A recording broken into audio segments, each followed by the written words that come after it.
Ucrania se prepara para la guerra total. Con la pérdida de la estratégica de Baltsev, Ucrania sufrió una gran humillación, así que ahora preparan lo que ellos llaman la guerra total. Todos los hombres con edades de combatir serán reclutados. Esto está provocando en Ucrania deserciones masivas, y la huida a otros países. El gobierno de Ucrania ha mostrado una escasa consideración por las vidas de sus ciudadanos, tomando a sangre y fuego el aeropuerto internacional de Donetsk, para luego dejar a su suerte al ejército que tomó el aeropuerto de Donetsk, que fue literalmente macrado por los prorrusos. Esto se repite de forma constante en la guerra, y de Baltsev fue más de lo mismo. Pero el trato de Ucrania con Occidente para tener las ayudas económicas era claro: tener en su poder toda Ucrania. La niña bonita para los europeos y americanos era sin duda Crimea, un lugar de donde se pensaba extraer gas y petróleo tan necesario sobre todo para los europeos después del invierno de hace 2 años, donde Rusia cortó el gas a Ucrania por no pagar y Europa se vio con grandes recortes de gas. Empezaron a entender que no podían tener tanta dependencia de Rusia, y se llegó a un acuerdo con los Estados Unidos, que era Ucrania y sobre todo Crimea, la perla dorada de Ucrania,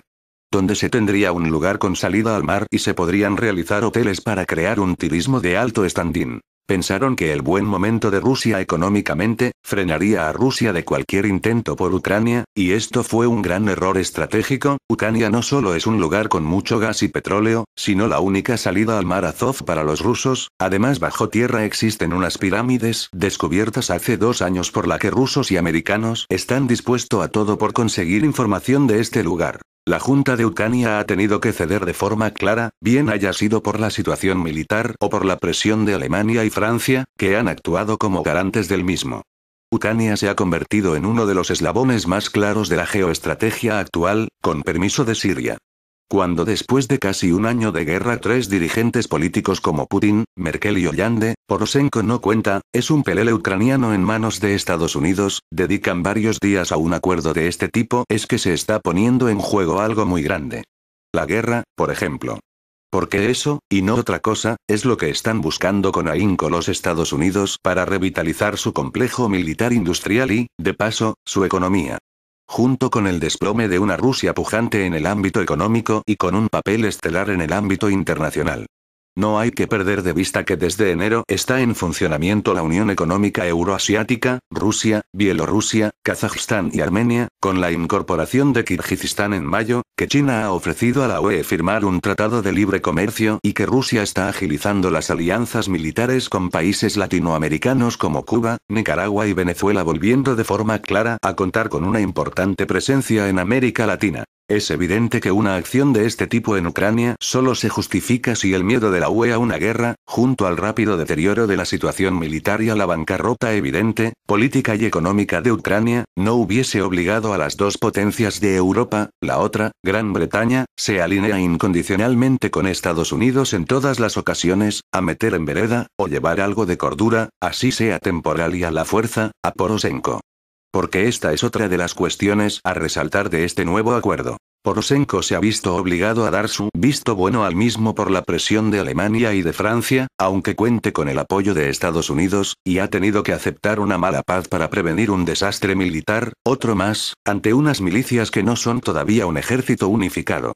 Esta no es una afirmación baladí. A pesar del fracaso de la nueva movilización, la cuarta desde que comenzó la guerra, había logrado reunir a casi 90.000 soldados y voluntarios fascistas. Sin embargo, casi el 10% de ellos, unos 8.000, están cercados por las milicias en el enclave de Debaltsevo. En el momento de escribir este artículo, la ciudad ya estaba en manos de las milicias, habiendo recuperado una importante cantidad de material bélico, capturado al menos 200 prisioneros, entre ellos 12 oficiales, y habiendo logrado un indudable éxito militar porque se garantiza así un corredor permanente, en línea recta, entre las dos capitales de las repúblicas, Donetsk y Lugansk.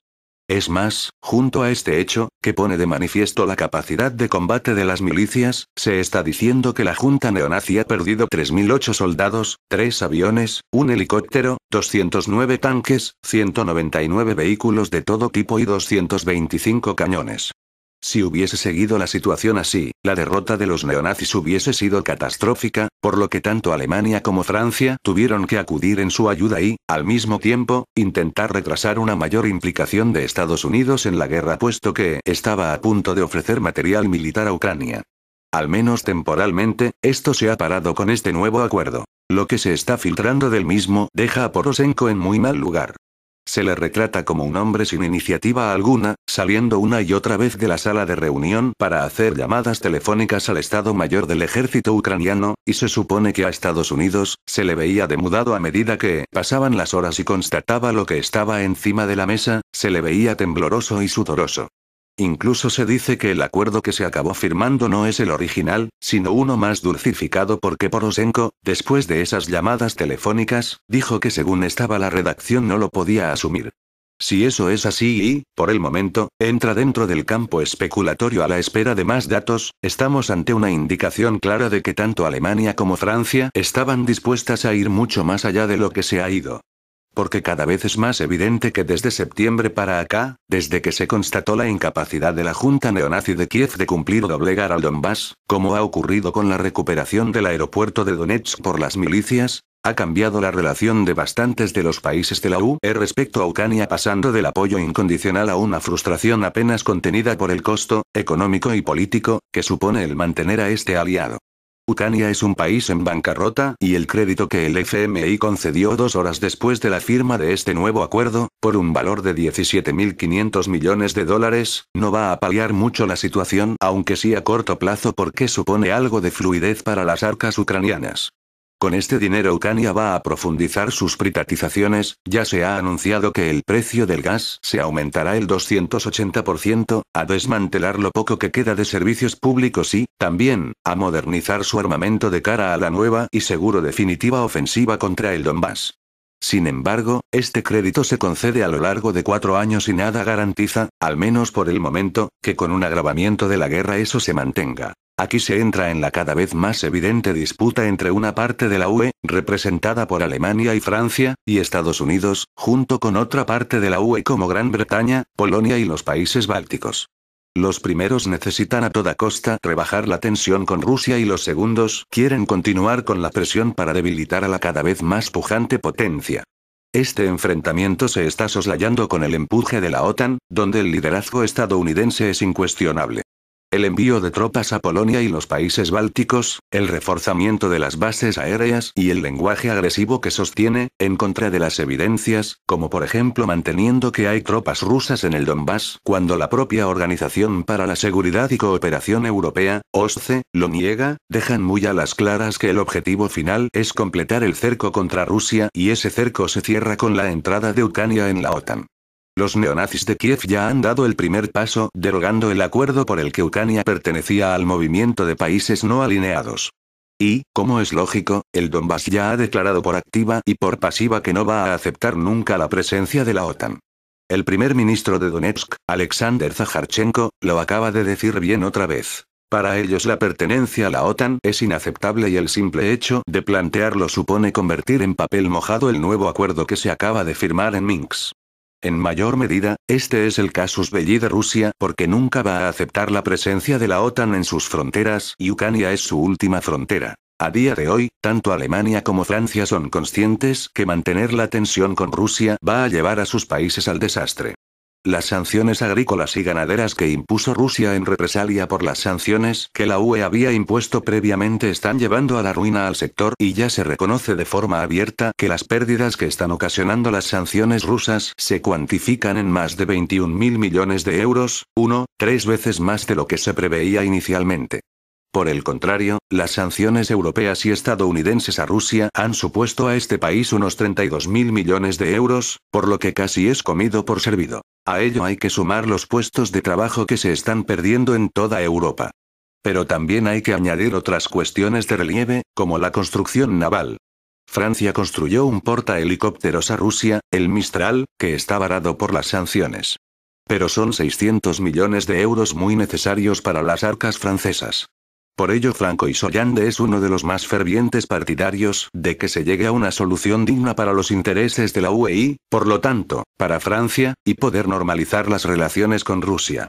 Hollande está presionado por un importante sector interno, desde el neofascista Frente Nacional a sectores de izquierda y sindicales, incluyendo a no pocos intelectuales, que critica con mucha dureza el servilismo respecto a Estados Unidos y se pone como ejemplo el que el gobierno francés no se opuso a la multa de 9.000 millones de dólares que Washington impuso a una institución francesa como el Banco Paribas por comerciar con Cuba. Eso fue el año pasado y ahora se recuerda a Hollande que Estados Unidos y Cuba han acordado la normalización de relaciones diplomáticas, aunque no se haya levantado el bloqueo. Esta es una de las razones por las que Hollande ya ha dicho que si los acuerdos se cumplen, ese barco será entregado a Rusia en breve plazo, además de hacer declaraciones muy rupturistas con el discurso oficial de la UE diciendo que apoya la autonomía e, incluso, la federalización de las repúblicas de Donetsk y Lugansk. Merkel no va tan lejos, por supuesto, pero sabe que es un proceso irreversible. En todo este diseño hay un pero. Los neonazis de Kiev han roto todos y cada uno de los acuerdos que han firmado, desde el ya lejano acuerdo con Yanukovych para adelantar las elecciones, abril de 2014, hasta el primer alto el fuego, junio de 2014, y el primer acuerdo de Minsk, septiembre de 2014, por lo que este nuevo acuerdo tiene pocas posibilidades de que se cumpla. Pero ahora es muy diferente de las otras veces porque está en una situación mucho peor, a nivel político y militar. El reclutamiento que ha puesto en marcha ha fracasado estrepitosamente, como ha reconocido el ministro de Defensa al afirmar que solo se han logrado el 20% de los objetivos previstos. Solo en la primera semana de febrero 20.000 ciudadanos ucranianos entre 18 y 65 años llamados a filas traspasaron las fronteras rusas huyendo del mismo, por lo que el gobierno ucraniano tuvo que prohibir la salida al extranjero de los hombres comprendidos entre esas edades. Sin embargo, en esta ocasión sus pérdidas son más cuantiosas que en las anteriores y van a tardar más tiempo en reponerse, por lo que no será hasta el verano cuando esté en condiciones de relanzar la guerra en lo que entiende que será la ofensiva definitiva. Para ello cuentan con el apoyo armamentístico de Polonia, que está surtiendo de material a la Junta de Kiev, y con el entrenamiento, y es más que probable que también armas, de Estados Unidos para reforzar tanto el ejército como la Guardia Nacional. Ese es el plazo con el que todo el mundo cuenta a partir de ahora. El reloj comienza a correr para todo el mundo. Porque si los ucranianos se van a rearmar para preparar una nueva ofensiva, también Donetsk y Lugansk se van a fortalecer, las milicias se van a dotar de una estructura más centralizada y se irá formando un verdadero ejército, ahora en embrión sobre todo el Lugansk, donde ya existe el ejército del sureste con unos 9.000 integrantes. De momento, ya se están creando 3 brigadas mecanizadas que van a permitir con mayor rapidez tanto el control de mayores extensiones de territorio como de defensa de las ciudades amenazadas. También se fortalecerán las estructuras políticas de las dos repúblicas, se tendrá un mayor control de las zonas liberadas en estas últimas semanas y se incrementarán las relaciones políticas, económicas y militares de ambas. También en este tiempo la diplomacia se va a mover de forma muy acelerada. Unos, como Rusia, plantean claramente una situación parecida a Chechenia, es decir, el Donbass permanecerá formalmente en el seno de Ucrania, pero tendrá un estatus especial muy amplio y disfrutará de subvenciones del gobierno central. Otros, como Alemania y Francia, plantean el caso de Voivodina, enclave serbio dentro de Kosovo, y hay quien, como Estados Unidos, y su pelele Poroshenko, solo busca la derrota total de las repúblicas díscolas como primer paso para hacer hincar la rodilla a Rusia. Sin embargo, será el llamado Grupo de Contacto, Ucrania, Rusia y la OSCE, junto a los representantes de las repúblicas del Donbass, quienes tengan la última palabra sobre el modelo a seguir y que será incluido en la reforma constitucional de Ucrania. Dado que EU no está presente en las conversaciones, y que Poroshenko está en una situación muy débil, son las dos opciones primeras las que más posibilidades tienen de convertirse en realidad si Estados Unidos da una oportunidad para la paz, lo que está por ver y, no hay que decirlo, es la opción preferida de sus más fieles vasallos, los neonazis de Kiev. Porque también hay que mencionar que hay una fuerte discrepancia entre Alemania y Estados Unidos por el futuro de Ucrania. No solo por una cuestión geopolítica, sino porque la postura pro-ucraniana le está pasando factura a Merkel. En las elecciones celebradas este mes de febrero en el Land de Hamburgo, su partido fue ampliamente derrotado por los socialdemócratas que, a pesar de ser sus socios en el gobierno federal, tienen una postura un poco más matizada respecto al seguidismo respecto a Estados Unidos y apuestan por una versión más europea de la situación en Ucrania. En Ucrania vemos resultado profesional de la manipulación de las mentes. Durante el largo período del tiempo en Ucrania se implementaron varias tecnologías de involucramiento de la población en el proyecto en gran escala, que puede ser llamado el caso de Maidan. La propaganda del Tercer Reich no es nada en la comparación con los métodos implementados en Ucrania. El siglo pasado. Aunque varias metódicas fueron usadas en los años 30, Dr. Goebbels no contaba con la televisión moderna, de lo que podemos deducir que las cosas como talk show no existían a la sazón. No había la red de Internet. Y claro que faltaba la experiencia en la creación de las sectas, de las que los especialistas disponen ahora. ¿O, acaso, ustedes piensan que el pueblo se echó a Maidan, y las viejas los agasajaron de panecillos y así todo surgió? Y la histeria antirusa, imputación a Rusia en todas las desdichas, la fe ciega en la eurointegración, la seguridad que fueron los compinches, terroristas rusos y etcétera, ¿eso también surgió por sí mismo? ¿Algunas ideas de muchedumbre? Por nada. Tal vez sean los secuaces de Bandera quienes son culpables. El movimiento de los seguidores de Bandera, el líder nazi en los tiempos de la Segunda Guerra Mundial, implicado en muchos masacres de la población ruso-hablante, judía y polaca, en Ucrania Occidental podría ser la buena explicación para las marchas con antorchas, pero de ningún modo a la histeria masiva, que engulló todo el país. Por la simple razón que el movimiento siempre era bastante exiguo. En sus mejores tiempos contaba con solo desde 5 hasta 10% de los seguidores, aún así en las regiones occidentales. Aún hoy, cuando el nacionalismo en Ucrania ha alcanzado el nivel alto como nunca antes, muchos ucranianos descartan sus vínculos con los Banderlocks, personaje de Kipling, llamado así por la consonancia del apellido del líder nazi ucraniano con el tribu de los monos, y aseguran no estamos en sus filas, estamos en camino a Europa y retozan por sí mismo. El movimiento de los seguidores de Bandera no vale como la causa principal de lo que sucede. Está corroborado con los resultados de las elecciones a la Verjovnaya Rada, el parlamento ucraniano, en que los partidos probanderistas fueron derrotados rotundamente, obteniendo el menor porcentaje de los sufragios. Tal vez la aldea sea culpable. La ingenuidad y candor de los aldeanos, llamados por desprecio selyuki, procedente de la palabra rusa selo que significa aldea, tampoco es la explicación. La gente que retozaba en Maidán fue ni mucho menos los aldeanos sino los ciudadanos. No las redes sociales, censor.net, también están ocupados por los ciudadanos, así no fue nada fácil hallar a un aldeano entre los participantes ardientes en las redes sociales. Las ciudades de la más envergadura de actividad en la red, Kiev y Odessa y el otro foco de rusofobia, Dnipropetrovsk. Son las ciudades grandes. Lo más grande es la ciudad, lo más caldeamiento de las pasiones se divisa. Así observamos que todo es al revés, las pasiones son más fuertes, lo más grande es localidad. En la aldea rusofobia es exigua. Según los comentarios de la población de allí, en las zonas rurales Maidan y sus consecuencias no gozan de gran popularidad. Así los aldeanos tampoco optan al papel de locomotora de Maidan. Lo más probable es que, al revés, opten por el papel de sus frenos. Así, ¿cuál es la causa principal de la histeria ucraniana? La causa principal de la histeria es la manipulación de la conciencia, que fue efectuado por medios de la televisión, radio y la Internet. También por medios de las escuelas, universidades, otras instituciones estatales, y por fin por medio de Maidan. ¿Cómo funciona?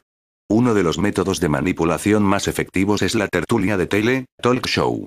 ¿Cuál es la diferencia principal entre las tertulias de tele y los programas analíticos? En las tertulias de tele hay un elemento de la contienda. Al verlo, un televidente igual que un espectador de la pelea elige a uno de los rivales, a quien le va a apostar. Ustedes se han notado cómo los participantes de las tertulias tratan de hacer callar uno a otro gritando, lanzando los argumentos ni siquiera escuchando los puntos de vista de la otra parte. Es la misma pelea.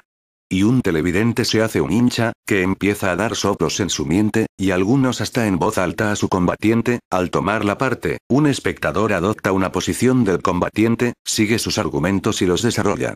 Así el televidente se hace un miembro del equipo.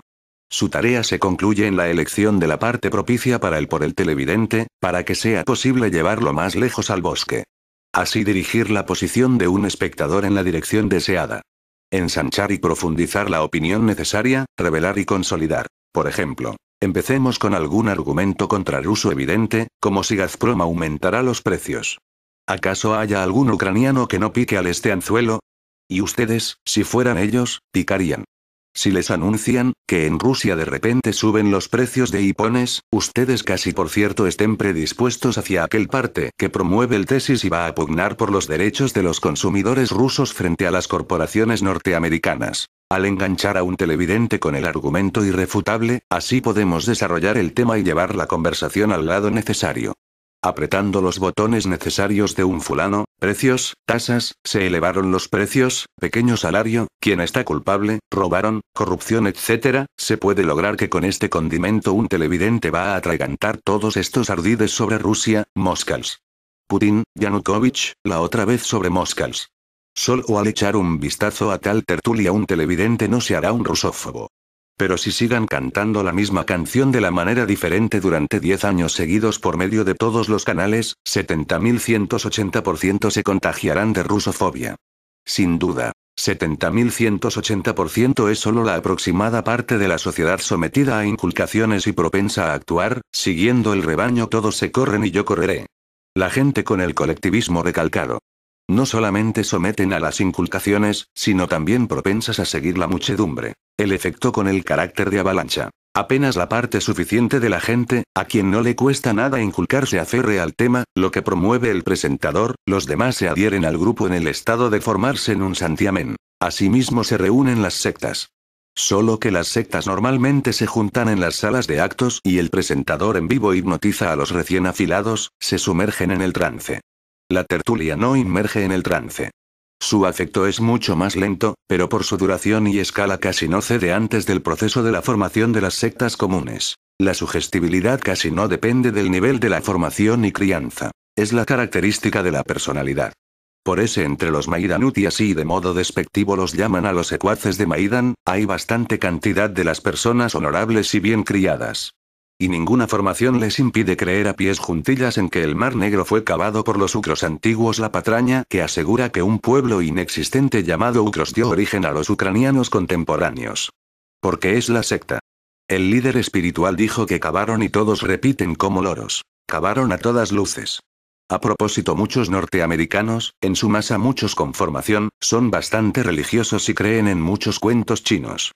Pueden anunciar que los dinosaurios nunca existieron, y los esqueletos, lo creó el dios para comprobar la fuerza de la fe, pero en realidad no había nadie antes de que apareció el hombre. Y toda esa gente trabaja como los programadores, arquitectos, economistas, dan clases en las universidades. Y creen en las patrañas. Porque en sus reuniones dominicales de los cienciologistas, mormones o baptistas que suelen asistir, los programan en creer. Vuelvo a repetir. La sugestibilidad es un rasgo específico de una personalidad, no vinculado con su formación o crianza. Sin duda la formación crea un muro, pero si una persona está sometida a inculcación, y la influencia es larga, sin duda el muro de su resistencia será quebrantado. Y todo sucede porque la formación está empotrada en la conciencia y los psicotécnicos manipulan la subconsciencia.